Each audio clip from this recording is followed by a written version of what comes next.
Dr. Campbell with us now. Good morning, Dr. Campbell. How are you today? Hi, good morning, and good morning to your listeners.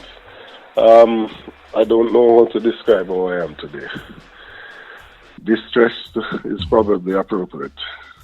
Yeah, I can understand, Dr. Campbell, and we do feel the pain of yourself and your constituents. Take us back to that moment, if you will, when Melissa struck, and what has it been like on the ground there in Westmoreland Eastern? Right, so I'm actually trying to highlight to persons that the fact that they're not hearing things out of Westmoreland, seeing that persons have concluded that Westmoreland is okay. I believe Westmoreland is probably the worst affected parish in the country, because the reason you're not hearing anything is because persons have been cut off. There is literally no communication. There's no access to get into or out of the parish. And you can't move around inside of the parish easily either, because majority of the roads are blocked with fallen light posts, trees, and different things flooded in different areas. And so you have not really heard a lot coming out of Westmoreland. But the landfall was made in New Hope, which is in the White House area, in eastern Westmoreland. It then traversed right across to Darliston and Betheltown, and then went into St. James. So that high wall, which is that dangerous part of the storm, went right across the constituency. And persons will give you their experience, that they had a very difficult time with heavy winds and rain, and then it was almost like the sun came out for about 20-30 minutes. And then after that, you could hear the winds coming again, and then everything just went dark, and then another round of destruction. I've said it looked like something from an apocalyptic movie. But Westmoreland, I think, needs urgent attention. I've been trying to get persons to understand that the areas that you're hearing from probably are not that bad. That's why people can easily get in there and they can communicate from there. You should be significantly concerned about the areas that you're not able to get to. Several persons are messaging asking about loved ones. I am equally as anxious because I can't get to most of these persons. We have 4 bodies in the Darliston division. There's a shelter that is in a community called Lennox Bigwoods. It was at the primary school, Chantilly Primary. It collapsed, and one of the persons that the rubber fell on died. There's another person within that community that was trying to move a house. Something also fell on him, he died. We have another one up in our community called Holly Hill, and a next one in an area called Lower Darliston. And I just got off the phone before you called me with somebody who's using Starlink in the Seaford Town area that said that there are 2 bodies over on that side as well. One over in Hilltop, and one over in Seaford Town itself. Now, I've also been told that there are not a couple of bodies as well in an area called Petersfield. I've gotten to the police last night for them to check on it. I'm unable to get in touch with them since, because I said this is the difficulty. To try and get in touch with first responders is a task. Yes. Because unless somebody has access to Starlink, which they may not own, they might go by it sometimes. So the connection is extremely spotty. I do think we need urgently an aerial tour to make an assessment, and we need the JDF deployed in the parish, in the constituency, and in the wider parish. I have not been able to get in touch with the Member of Parliament from Central Westmoreland since. So, Dr. Campbell, we're talking about damage to homes, to roads, to bridges, to farms. All buildings. 90% of board houses flat. Concrete houses with zinc roof, majority of them damaged, either completely or partially. Majority of structures, infrastructure damaged, roads damaged, light poles are down, trees are down.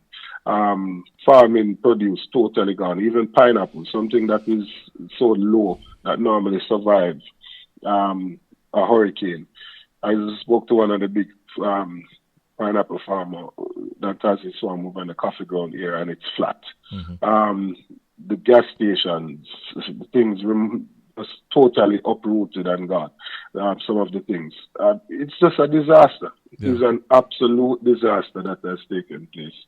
And really needs urgent attention.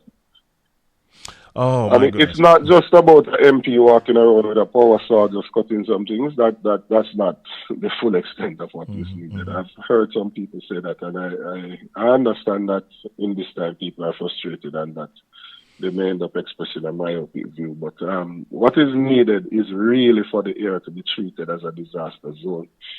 People, even if they had food supplies, majority of that supply would have been destroyed during the passage of the hurricane. So we need to get people into proper shelter. We need to get food supplies to them. And we need to open up that access to the communities so that people can move around. Even if somebody is trying to get some repair done to their home now, it will be difficult because they can't leave the community. You can't have dead bodies in communities for prolonged periods of time without moving them. Yes, and based on what you said, it sounds like it could be about 8 bodies that could be lying there. There are 4 in Darlington Division. There are query 4 in the Petersville area that I want to confirm with the police, and the 2 in Seaford. It will be 10. Yeah, wow, my goodness. So as it is now, Dr. Campbell, do you have even a preliminary estimate of the overall damage in the constituency, no, whether in dollar terms? That's why the aerial tour is needed. Okay. No, because we don't have access currently to 90% of the constituency, yes. or 90% of the parish, because you just can't gain access to it. So it will be difficult to say that at this point in time. Looking ahead, what is your plan? I mean, that you might have been trying to work through now in terms of rebuilding. Are there any specific recovery initiatives or proposals that you're contemplating at this time? So there's a need for short-term and then long-term intervention. In the short term, what we need to do is to preserve life. We can always regain property. So in the short term, we need to ensure that we can get the persons who have lost their accommodation, that we can get them accommodated in some way that is safe. Then we need to be able to get food to persons and medication to those who need it. And then as we move away from that, there are some temporary measures just to get persons home habitable that will have to be undertaken. But then there needs to be a proper rebuilding that is done. And I believe that if there ever was a time, this is a time that we need a bipartisan approach. I think there needs to be a national committee that is put in place in a bipartisan way, so that we can have full participation of political parties, of non-governmental organizations, that we can coordinate efforts so we don't duplicate things and some areas get all the attention, others get none.